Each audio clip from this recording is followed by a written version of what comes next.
نبی کی زلفیں قیامت کے میدان میں لہرائیں گی کہ سایہ پھیل جائے گا اور اس سایہ میں سارے لوگوں کو سکون مل جائے گا، محشر کی تپش سے سب محفوظ ہو جائیں گے۔ اعلیٰ حضرت عظیم البرکت عاشق رسول نے اسی طرف اشارہ کیا کہ ہم گنہگاروں کو یا رب تپش محشر میں، سبحان اللہ، ہم سیاہ کاروں پہ یا رب تپش محشر میں، سایہ افغن ہو تیرے پیارے کے پیارے گیسو، سایہ افغن ہو تیرے پیارے کے پیارے گیسو۔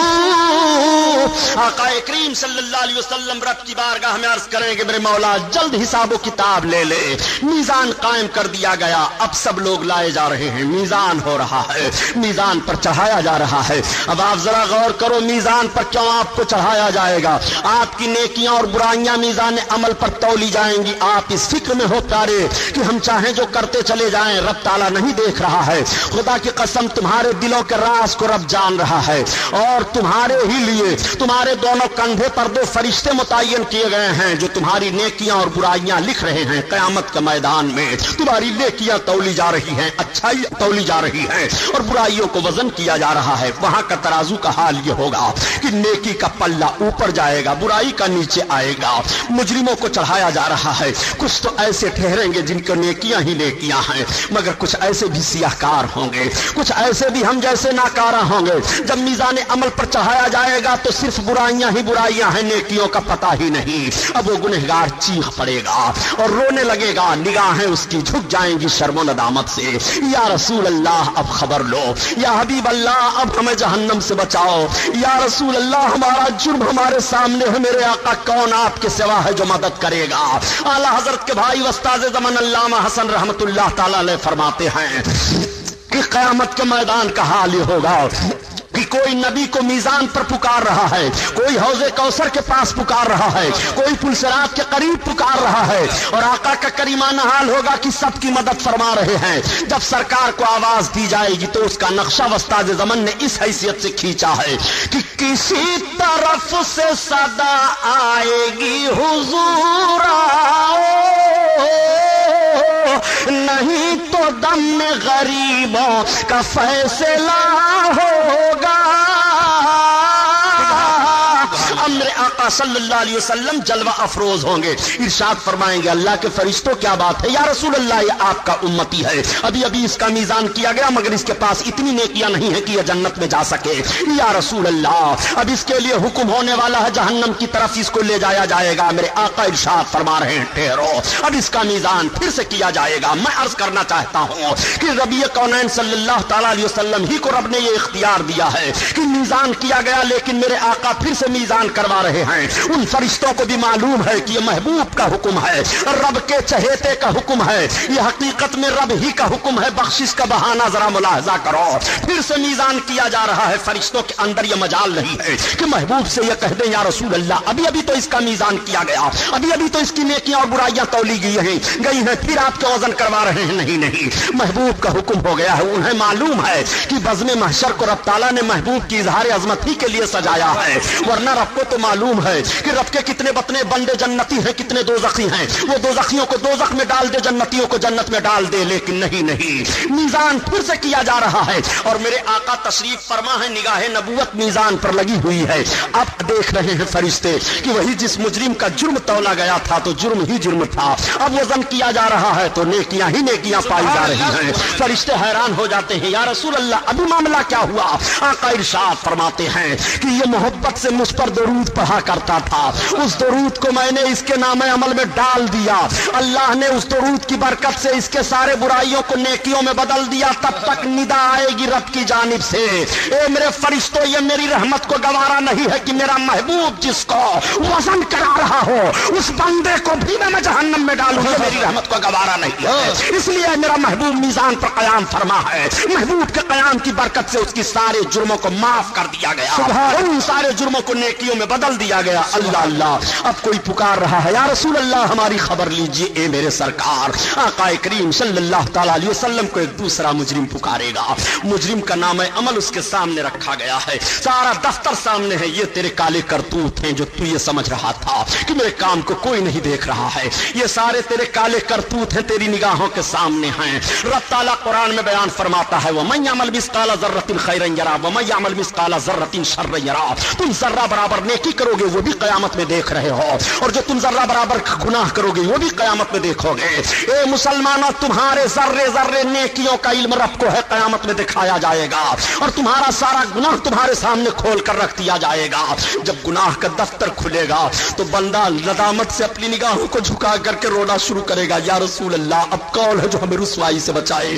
یا حبیب اللہ ہمیں کون ہے جو قیامت کا میدان میں ذلت سے بچائے؟ اے میرے آقا مجھ سے بڑا جرم ہوا, سرکار ہماری مدد کرو.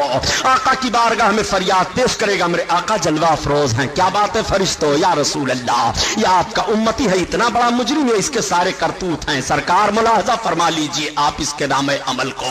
آقا ارشاد فرمائیں گے فرشتوں اس کے نام عمل کو سمیٹ دو.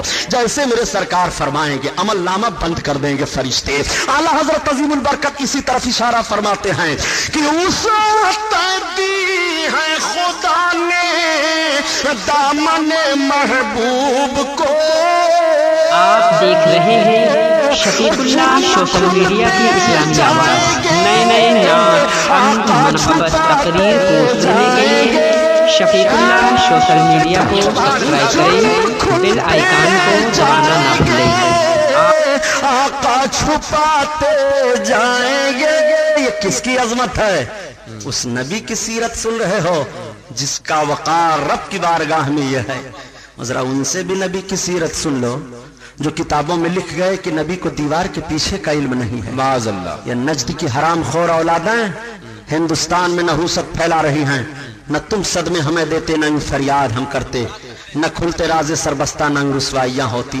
تم نبی کی وہ سیرت پیش کر رہے ہو کہ مسلمان سنے تو سوچنے لگے کہ ہم اس نبی کا کلمہ پڑھ رہے ہیں جن کو کوئی اختیار نہیں ہے, جو ہمارے کچھ کام نہیں آ سکتے ہیں. معاذ اللہ. اپنے نبی کی عظمت دیکھو, یہ قیامت کا میدان ہے. آقا کریم صلی اللہ تعالی علیہ وسلم کا حکم ہوگا اللہ کے فرشتوں پھر سے اس کا میزان کرو. پھر سے میزان کیا جا رہا ہے. میرے آقا نے کوئی ٹکڑا دست نبوت میں لیا اور ہاتھ ڈال دیا میزان میں. اس ٹکڑے کا پڑھنا ہوگا کہ نیکیاں ہی نیکیاں ہیں, برائیاں ختم ہو گئی. فرشتے عرض کریں گے یا رسول اللہ یہ معاملہ کیا ہے؟ آقا فرماتے ہیں اس نے محبت سے مجھ پر درود پڑھا تھا. نور کے فرشتے نے نور کے کاغذ پر نور کے قلم سے نوٹ کر لیا تھا, میری بارگاہ میں پیش کر دیا تھا. وہ میں نے اس دن کے لیے اس کے لیے محفوظ رکھا تھا, وہی ہے. اب آپ ذرا غور فرماؤ کہ آقا کریم صلی اللہ تعالی علیہ وسلم کس کس انداز سے تمہارے کام آ رہے ہیں. اللہ کے حبیب صلی اللہ تعالی علیہ وسلم کو اطلاع دی جائے گی یا رسول اللہ اب آپ کی امت پل صراط سے گزر رہی ہے. جب پل صراط سے گزرنے کا معاملہ ہوگا میرے سرکار کی محبت دیکھو ہم گنہگاروں سے.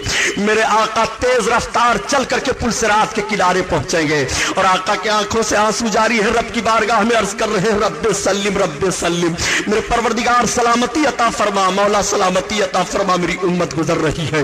مولا سلامتی عطا فرما, میری امت گزر رہی ہے. آقا کریم صلی اللہ تعالی علیہ وسلم جب اس طرح سے دعا مانگتے ہیں تو اعلیٰ حضرت عظیم البرکت عشق کے میدان کے دھنی ہیں. وہ عرض کرتے ہیں یا رسول اللہ جب آپ پل صراط کے کنارے قیام فرما ہو اور ہم غلاموں کا گزر ہو تو اب ہم پل صراط سے گزرتے ہوئے ڈریں گے نہیں, بلکہ اب تو ہم پل صراط سے مچلتے ہوئے گزریں گے. رضا پل سے اب وجد کرتے گزریے, سبحان اللہ, پل سے اب وجد کرتے گزریے کہ ہے رب سلیم صدائے محمد, صدائے محمد صلی اللہ تعالی علیہ وسلم. آقا کریم صلی اللہ علیہ وسلم جلوہ افروز ہو گئے اور رب سلم رب کی بارگاہ میں عرض کر رہے ہیں. میرے آقا فرمائیں گے کہ ایسا کرو جبریل کو اطلاع دو. حضرت جبریل کو کیوں اطلاع دی جا رہی ہے ذرا اس کو بھی ذہن میں رکھیے. میرے سرکار صلی اللہ علیہ وسلم مکہ کی سرزمین پر ہیں اور جب رب تعالیٰ نے اپنے محبوب کو اپنے قرب میں بلایا تھا عرش اعظم پر جب میرے سرکار تشریف لے گئے تھے جس کو معراج کہا جا رہا ہے, معراج کی رات ہے.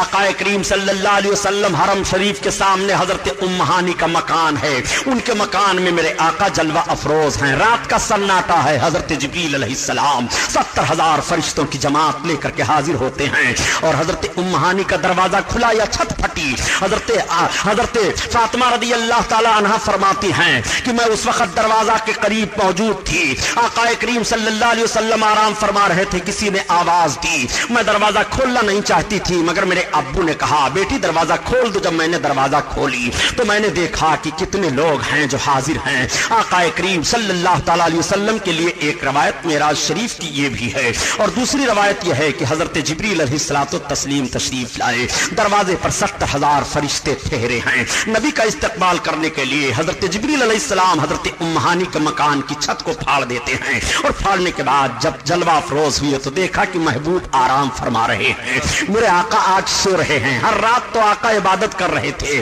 مگر آج رات میرے سرکار سو رہے ہیں۔ حضرت جبریل نے نبی کو جگایا کیسے ذرا ملاحظہ فرمائیے، اور ان حرام خوروں سے پوچھئے، یہ بھی اس روایت کو پڑھتے پڑھاتے ہیں مگر سمجھ میں کچھ نہیں آتا کہ چھیڑیں داستاں کیسے، رلائیں تو بغاوت ہے، ہنسائیں تو بغاوت ہے۔ آقا کریم صلی اللہ علیہ وسلم کو جبریل امین کیسے جگاتے ہیں ذرا ملاحظہ فرمائیے، حدیث شریف کے الفاظ ہیں فقبل قدمہ، حضرت جبریل علیہ السلام آقا کے دونوں قدموں کا بوسہ لے رہے ہیں۔ کس انداز سے جبریل نے نبی کے قدموں کو چوما ہوگا جبریل جانے، اور جن کا قدم چوما جا رہا ہے وہ نبی جانے کس کیفیت سے جبریل علیہ السلام نبی کونین کے مقدس قدموں کا بوسہ لے رہے ہیں۔ میرے آقا آنکھیں کھول دیتے ہیں، اللہ کا فرشتہ حاضر ہے، یا رسول اللہ سلام آپ کو عرض کیا جا رہا ہے، اور رب نے آپ کو سلام پیش کیا ہے۔ میرے آقا آج رب کے قرب میں آپ چلیے، اللہ نے آپ کو بلایا ہے۔ حضرت جبریل علیہ السلام سارا ماحول عرض کرنے کے بعد عرض کرتے ہیں، یا رسول اللہ ہم ایسے آپ کو نہیں لے چلیں گے، آپ کو دولہا بننا ہے۔ یا رسول اللہ آپ کے استقبال میں دروازے پر 70,000 فرشتے حاضر ہیں، دروازہ کھلا ہوا ہے۔ میرے آقا نے ملاحظہ کیا، 70,000 فرشتوں نے سلام پیش کیا، زمزم شریف کا پانی لایا گیا، نبی کو غسل دیا جا رہا ہے، جوڑا لے کر کے حضرت جبریل علیہ السلام حاضر ہیں۔ اب جب میرے آقا کو غسل دیا جا رہا تھا تو ذرا وہ انداز ملاحظہ فرمائیے کہ سرکار کے غسل کا پانی معراج کی رات میں گرا تو ہوا کیا، تو اعلیٰ حضرت عظیم البرکت فرماتے ہیں کہ بچا جو ان کے تلووں کا دھومن بنا وہ جنات کا رنگ و روغن۔ سبحان اللہ سبحان میرے سرکار کو جب غسل دیا جا رہا تھا تو پانی کہاں سے پہلے ڈالا جاتا ہے؟ سر سے ڈالا جاتا ہے۔ تو اعلیٰ حضرت عظیم البرکت فرماتے ہیں کہ اتار کر ان کے رخ کا صدقہ یہ نور کا بٹ رہا تھا بالا کی چاند سورج مچل مچل کر جبی کی خیرات مانگتے تھے۔ سبحان اللہ سبحان اللہ۔ اور بچا جو ان کے تلووں کا دھون بنا وہ جنات کا رنگ و روغن، جنہوں نے پائی دولہا کی اترن وہ پھول گلزار کے چنے تھے۔ سبحان اللہ اللہ اکبر۔ آقا کریم صلی اللہ علیہ وسلم کو دولہا بنایا گیا، اور جب میرے سرکار دولہا بنے تو کعبہ وجد کر رہا تھا، آج محبوب رب کے قرب میں جا رہے ہیں۔ اللہ اکبر۔ سواری سامنے لائی گئی، تب تک سواری نے شوخی کی، حضرت جبریل فرماتے ہیں براق ٹھہر جا، تو جانتا ہے تجھ پر کون سوار ہونے والے ہیں؟ یہ امام الانبیاء ہیں، سید المرسلین ہیں۔ براق نے عرض کیا اے سید الملائکہ، میں گستاخی کی بنیاد پر شوخی نہیں کر رہا ہوں بلکہ میری ایک آرزو ہے کہ آج رب کے قرب میں محبوب جا رہے ہیں، اور جس طرح سے مجھ کو سواری ہونے کا شرف بخش رہے ہیں، اے سید الملائکہ میری ایک تمنا ہے، آقا کی بارگاہ میں میری طرف سے آپ عرض کر دیں کہ کل قیامت کے میدان میں سرکار جب حشر کا دولہا بن کر کے اور جنت میں تشریف لے جانے لگے تو مجھے کو سواری ہونے کا شرف۔ سبحان اللہ سبحان اللہ۔ صرف یہی میری تمنا ہے۔ تب تک حضرت جبریل نے عرض کیا یا رسول اللہ آپ سن رہے ہیں براق کیا کہہ رہا ہے؟ آقا نے فرمایا جبریل ہم نے سن لیا، براق سے کہہ دو اس کی تمنا پوری کر دی۔ سبحان اللہ۔ اللہ اکبر۔ یہ سواری ہے، جانور ہے جو نبی سے اپنی تمنا پوری کروا رہا ہے، مانگ رہا ہے۔ یہ کیسے جانور ہیں کہ نبی سے مانگو تو مشرک قرار دے دیے جاؤ، نبی تمہیں کچھ دے نہیں سکتے ہیں، یہ الزام لگایا جا رہا ہے اور نبی کی مقدس ذات پر حملہ کیا جا رہا ہے۔ دیکھ دیکھ نبی سے جانور کس طرح سے مانگ رہا ہے. وہ جو براق ہے سواری ہے معراج میں آقا کریم صلی اللہ علیہ وسلم جس پر سوار ہونے کے لیے جا رہے ہیں سرکار نے اس کی مراد کو پوری کر دیا. اب میرے آقا چلے اور جب سدرہ پر پہنچے جہاں حضرت جبریل کے ٹھہرنے کی جگہ ہے حضرت جبریل علیہ الصلوۃ والتسلیم نے عرض کیا یا رسول اللہ اب میں آگے نہیں جاؤں گا. میرے سرکار نے ارشاد فرمایا آگے نہیں چلو گے؟ یا رسول اللہ نہیں. آقا نے ارشاد فرمایا جبریل تمہاری کوئی حاجت ہے؟ عرض کرتے ہیں یا رسول اللہ اب آپ ٹھہریں. میرے سرکار میری بھی ایک تمنا ہے. وہ تمنا یہ ہے کہ جب آپ مکہ سے چلنے لگے تھے تو براق نے عرض کیا تھا کہ قیامت کے میدان میں جب آپ حشر کا دولہا بن کر کے چلیں تو سواری ہونے کا وہاں بھی مجھے کو شرف بخش دیں. یا رسول اللہ میری تمنا یہ ہے کہ قیامت کے میدان میں جب پل صراط سے آپ کی امت گزرے تو پل صراط پر آپ کی امت کو گزرنے کے لیے میں اپنے پر کو فرش بنا دوں. یا رسول اللہ یہ میری تمنا قبول فرما لیجئے. میں عرض کر رہا ہوں کہ نبی سے معراج کی رات میں مانگ کون نہیں رہا ہے؟ جانور تو مانگ رہا ہے, چرندے پرند تو مانگ رہے ہیں, ہوا فضا تو سوال کر رہی ہے, آسمان کے دروازے پر سوالیوں کی بھیڑ لگی ہوئی ہے, سارے لوگ نبی سے مانگ رہے ہیں, سید الملائکہ نبی سے مانگ رہے ہیں. آج نبی سے مانگا جائے تو شرک کا فتویٰ لگایا جا رہا ہے. میں کہتا ہوں تم بتاؤ آخر مسلمانوں کو مانگنے کا دروازہ کہاں ہے؟ کس دروازے سے مسلمان مانگے گا؟ تمہیں جو کچھ حاصل کرنا ہے نبی کی بارگاہ میں آنا ہوگا. تمہیں اگر آخرت لے لی ہے تو نبی کی چوکھٹ پر آؤ تب پاؤ گے. تمہیں وقار لینا ہے تو نبی کی بارگاہ میں آؤ تب پاؤ گے. تمہیں بخشش کا پروانہ لینا ہے تو مصطفیٰ کی چوکھٹ کی حاضری دو تب تمہیں ملے گا. تمہارا رب ارشاد فرماتا ہے بلو انہم ظلموا انفسہم جاؤکا. نبی کریم ہی کی چوکھٹ ہے جو تم خدا کی عطا حاصل کر سکتے ہو. آقا کریم صلی اللہ تعالیٰ علیہ وسلم سے حضرت جبریل نے یہ منوا لیا تھا, میرے آقا نے قبول فرما لیا. اب قیامت کے میدان میں جب سرکار پل صراط کے کنارے تشریف فرما ہو رہے ہیں ارشاد ہو رہا ہے جبریل کو اطلاع دو میری امت گزر رہی ہے. اسی لیے تو اعلیٰ حضرت عظیم البرکت فرماتے ہیں کہ اہل صراط روح امی کو خبر کریں. سبحان اللہ سبحان اہل صراط روح امی کو خبر کریں اور جاتی ہے امت نبوی فرش پر کریں, فرش پر کریں. میں آپ لوگوں سے پوچھنا چاہتا ہوں قیامت کے میدان میں پل صراط سے گزرو گے, سید الملائکہ اپنا پر فرش بنا رہے ہیں.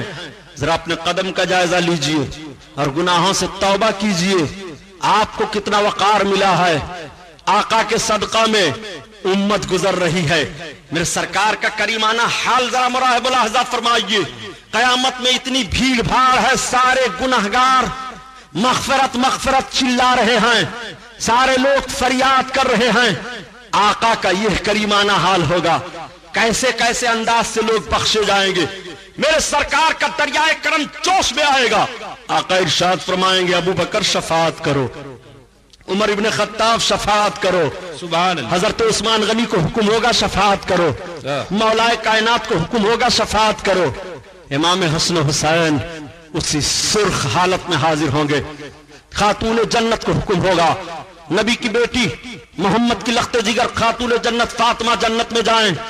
حضرت خاتون جنت ٹھہر گئی ہیں, ارشاد ربانی ہو رہا ہے محبوب کی لخت جگر جنت میں جا کیوں نہیں رہی ہیں؟ 70,000 کنیزوں کے جھرمٹ میں خاتون جنت کو جنت میں لے جایا جا رہا ہے. سبحان اللہ. حضرت فاطمہ زہرا ٹھہری ہیں, رب کا حکم ہوگا ٹھہر جانے کی وجہ.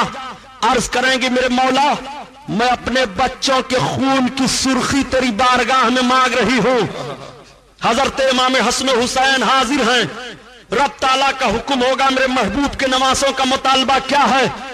عرض کریں گے پروردگار تیرے محبوب کے ناموس کے لیے حسین نے کربلا کی سرزمین پر اپنے خون کا جو آخری قطرہ پیش کیا تھا, مولا تیرے علم میں ہے میرے محبوب کے امتیوں کی مغفرت فرما. رب کا فرمان ہوگا کہ حسین سے جتنوں کو محبت ہے اعلان کر دو قیامت کے میدان میں سب کی مغفرت تک. حبیب ارشاد فرمائیں گے میری امت کے علماء تم بھی رب کی بارگاہ میں شفاعت کرو. شفاعت کا مطلب یہ ہے کہ رب کی بارگاہ میں تم عرض کرو اے اللہ یہ سب میرے متعلقین ہیں ان کی مغفرت فرما, اور رب تعالیٰ اپنے محبوبوں کے اس عرض کو قبول کر کے بخش دے گا. اسی کا نام ہے شفاعت. آقا کریم صلی اللہ علیہ وسلم کا حکم ہوگا میری امت کے حاجیوں تم شفاعت کرو.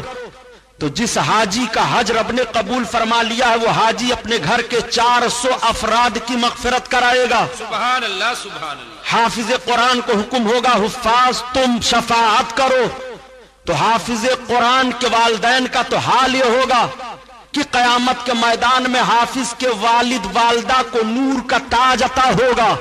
وہ نور کا تاج پہن کر کے جب قیامت کے میدان میں چلیں گے تو لوگ پوچھیں گے یہ کون لوگ ہیں، تو اعلان کرے گا منادی یہ وہ لوگ ہیں جنہوں نے اپنے بچوں کو قرآن حفظ کروایا تھا، یہ ان کے ماں باپ ہیں جن کو یہ انعام رب کی طرف سے حاصل ہوا ہے. وہ جنت کی طرف جا رہے ہیں نور کا تاج اوڑھے، وہ جنت کی طرف چلے جائیں گے. لوگ رشک کریں گے ہائے کاش ہم بھی اپنے بچوں کو حافظ قرآن بنائے ہوتے. حافظ قرآن کے لیے حکم ہوگا وہ شفاعت کرے تو حافظ قرآن اپنے گھر کے ان 10 افراد کی بخشش کرا لے گا جن پر جہنم واجب ہو چکا ہو، یعنی ان کو جہنمی قرار دے دیا گیا ہو، وہ مغفرت کروا لیں گے. عالم دین کو حکم ہوگا تو علماء کی تو شان ہی نرالی ہے. اللہ اللہ، علماء اور شہید کے خون کا اور علماء کی سیاہی کا مقابلہ ہوگا. جب علماء کی سیاہی قلم کی اور خون وزن کیا جائے گا شہیدوں کا، تو شہیدوں کے خون پر عالموں کے قلم کی سیاہی غالب ہو جائے گی. اللہ اللہ حکم دے گا رب تعالیٰ یہ شفاعت کریں تو علماء تو یہ بے شمار لوگوں کو شفاعت کریں گے جن کی گنتی ہی نہیں ہے. آقا کریم صلی اللہ تعالیٰ علیہ وسلم کا حکم ہوگا.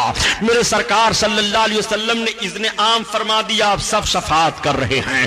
غوث اعظم شفاعت کر رہے ہیں، خواجہ غریب نواز شفاعت کر رہے ہیں، امام اعظم شفاعت کر رہے ہیں، امام شافعی شفاعت کر رہے ہیں، امام حنبل شفاعت کر رہے ہیں، امام مالک شفاعت کر رہے ہیں. حنفیوں کی بخشش ہو رہی ہے، شافعیوں کی بخشش ہو رہی ہے، مالکیوں اور حنبلیوں کی بخشش ہو رہی ہے. قادری بخشے جا رہے ہیں، چشتی بخشے جا رہے ہیں، سہروردی بخشے جا رہے ہیں. یہ سارے سلسلے کے لوگ بخشے جا رہے ہیں، ان کی مغفرت ہو رہی ہے. اللہ اللہ، آقا کریم صلی اللہ علیہ وسلم نے اعلان کر دیا ایسے ایسے لوگ اب جنت میں جا رہے ہیں. ذرا اپنے آقا کی عظمت ملاحظہ فرما لو. جنتیوں کی ایک ٹیم جنت میں جا رہی ہے اور ایک ٹیم کے لیے حکم ہو جائے گا کہ یہ جہنم میں جائیں، تو اس کے سامنے سے جنتی لوگ گزریں گے. تب تک جہنمی جنتی کا دامن تھام لے گا، روک دے گا، ٹھہر جاؤ. جنتی رک جائے گا. مجھے پہچانتے ہو؟ حدیث شریف کے الفاظ یہ ہیں، اما تعریف نہیں کیا تو مجھے جانتا ہے؟ وہ کہے گا ہاں میں پہچانتا ہوں. کہو کیا کہنا چاہتے ہو؟ وہ کہے گا انا الذی وهبت لک وضوا، میں نے آپ کو دنیا میں وضو کرنے کے لیے پانی دیا تھا. آج میں اتنا بدعمل ہوں کہ اپنی بدعمالیوں کی بنیاد پر رب تعالیٰ کے قہر و غضب کا سوال میرے اوپر ہو گیا. مجھے کون بچائے گا رب تعالیٰ کے قہر و غضب سے؟ ہم کو جہنم میں جانے کا حکم ہو گیا. ہم جہنمیوں کی فہرست میں کھڑے ہیں، تم جنتی ہو. میں نے تمہارے ساتھ دنیا میں یہ کام کیا تھا، اس کا بدلہ ہمیں دے دو. وہ ٹھہرا ہوا ہے. دوسرا جہنمی پکڑ لے گا جنتی کو. مولانا فاروق مولانا سوشل میڈیا کی اسلامی آواز، نئے نئے نعت حمد منقبت تقریر کو سننے کے لیے شفیق اللہ سوشل میڈیا کو سبسکرائب کریں، بیل آئیکن کو دبانا نہ بھولیں. قسم دولہا بننا بے مثال ہے. اعلیٰ حضرت عظیم البرکات معراج میں دولہا بننے کا نقشہ یوں کھینچتے ہیں کہ وہ سرور کشور رسالت جو عرش پہ جلوہ گر ہوئے تھے اور نئے نرالے طرب کے ساما عرب کے مہمان کے لیے تھے. اللہ اللہ، آقا کریم صلی اللہ تعالیٰ علیہ وسلم دولہا بنے. حضرت خدیجہ کے بھائی چچیرے ورقہ بن نوفل حضرت علی کے باپ ابو طالب سے کہتے ہیں کہ آپ خطبہ پڑھیے. اب حضرت علی کے باپ ابو طالب جب خطبہ پڑھنے کے لیے کھڑے ہوئے تو ساری تعریف آقا کی کرتے ہیں، اور جب خدیجہ کے چچیرے بھائی ورقہ بن نوفل کھڑے ہوئے تو وہ بھی ساری تعریف آقا کے کرتے ہیں. حضرت خدیجہ کا رشتے نکاح ہوا. آقا فرماتے ہیں کہ خدیجہ جب میرے نکاح میں آئیں تو اتنا سونا لے کر کے آئیں کہ سونے کا ڈھیر لگا دیا جاتا. ایک طرف آدمی ادھر بیٹھ جاتا اور ایک طرف ادھر بیٹھ جاتا تو دکھائی نہ دیتا. وہ سارا سونا اللہ کے حبیب نے اللہ کی راہ میں غریبوں، یتیموں اور بیواؤں پر خرچ فرما دیا. 40 برس کی عمر شریف ام المومنین حضرت خدیجہ کی ہے اور 25 برس کی عمر شریف سرکار کی ہے. میرے آقا نے جب ازدواجی زندگی پیش فرمائی ہے اور پیار و محبت کا پیغام نشر فرمایا ہے تو مکہ کی عورتوں نے اپنے شوہروں کو چیلنج کر دیا کہ تمہیں ایسی زندگی گزارنی چاہیے جس طرح سے محمد اپنی بیوی خدیجہ کے ساتھ زندگی گزار رہے ہیں، کس طرح سے پیار و محبت سے گزار رہے ہیں، کوئی شکایت نہیں ہو رہی ہے۔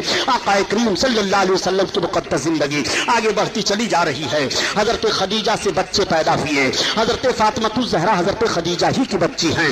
آقا کریم صلی اللہ تعالی علیہ وسلم کی عمر شریف اب 40 برس کی ہو گئی ہے۔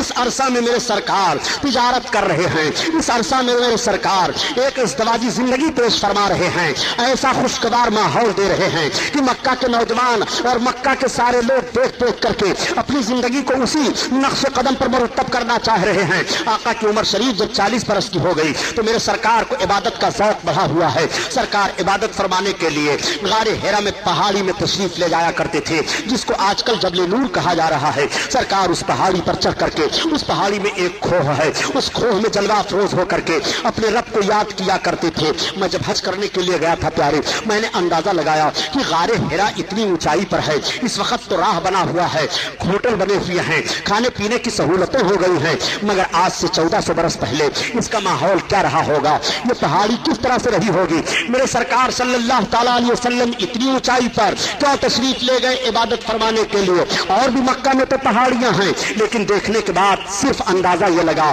اور یہ بات صحیح ہے کہ میرے سرکار جہاں بیٹھ کر کے عبادت کر رہے تھے غار حرا میں، اگر وہاں سے دیکھا جائے تو کعبہ دکھائی دے رہا ہے، اس وقت بلڈنگیں بنی ہوئی ہیں۔ میرے سرکار جب اس وقت جلوہ افروز ہوتے رہے ہوں گے تو کعبہ کی چوکھٹ تک دکھائی دیتی رہی ہوگی۔ اللہ اللہ، اس لیے میرے سرکار اس پہاڑی کو منتخب فرماتے ہیں، کعبہ کو دیکھ رہے ہیں، عبادت فرما رہے ہیں۔ 40 برس کا عرصہ گزر گیا ہے، آپ عبادت کر رہے ہیں۔ آپ کی عبادت کا حال یہ تھا کہ کھانے پینے کا سامان آپ لے کر کے جایا کرتے تھے، اور کئی کئی رات دن ہی عبادت فرمایا کرتے تھے۔ 40 برس کا عرصہ گزر گیا، اللہ تعالیٰ کی طرف سے حضرت جبریل علیہ السلام کو حکم ہوا، جبریل میرے محبوب کی بارگاہ میں وہی لے کر کے جاؤ اور میرے محبوب کو حکم سناؤ کہ اپنی نبوت و رسالت کا اعلان کریں، میرے توحید کا اعلان کریں، وحدانیت کا اعلان کریں۔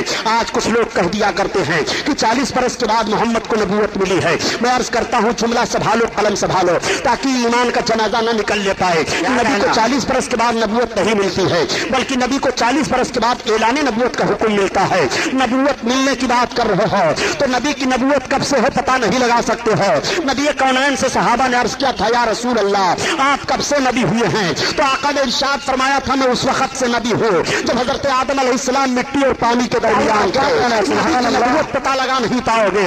اعلان نبوت کا وقت تو ضرور معلوم ہے کہ نبی 40 برس کے بعد اعلان نبوت فرما رہے ہیں اور رب حکم دے رہا ہے۔ حضرت جبریل علیہ الصلوۃ والتسلیم پہلی وحی لے کر کے غار حرا میں آقا کریم صلی اللہ علیہ وسلم پر نازل ہو رہے ہیں، اور جب حضرت جبریل نازل ہوئے تو رب کے محبوب کی بارگاہ میں عرض کر رہے ہیں، اقرا پڑھو، اقرا پڑھو۔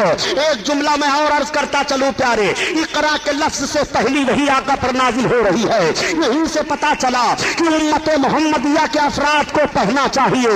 آج ہم لوگ تعلیم سے کس طرح دور دکھائی دے رہے ہیں، ہم تعلیم کی طرف زور نہیں دے رہے ہیں۔ نبی کونین پر جو وحی کا پہلا لفظ نازل ہو رہا ہے، اقرا محبوب پڑھو۔ آقا فرماتے ہیں، مانا بقاری میں پڑھنے والا نہیں ہو، مانا بقاری میں پڑھنے والا نہیں ہو۔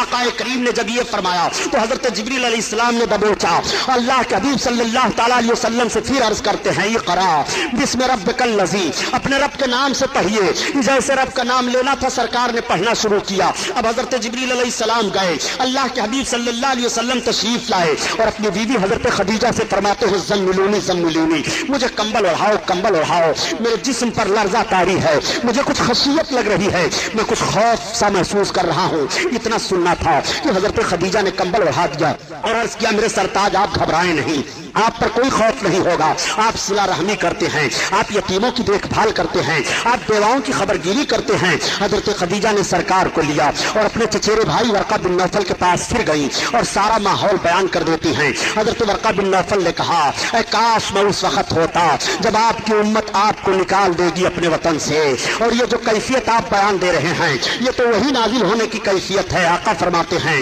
کیا میری قوم مجھ کو وطن سے نکال دے گی؟ ورقہ بن نوفل نے کہا، ہاں، ہر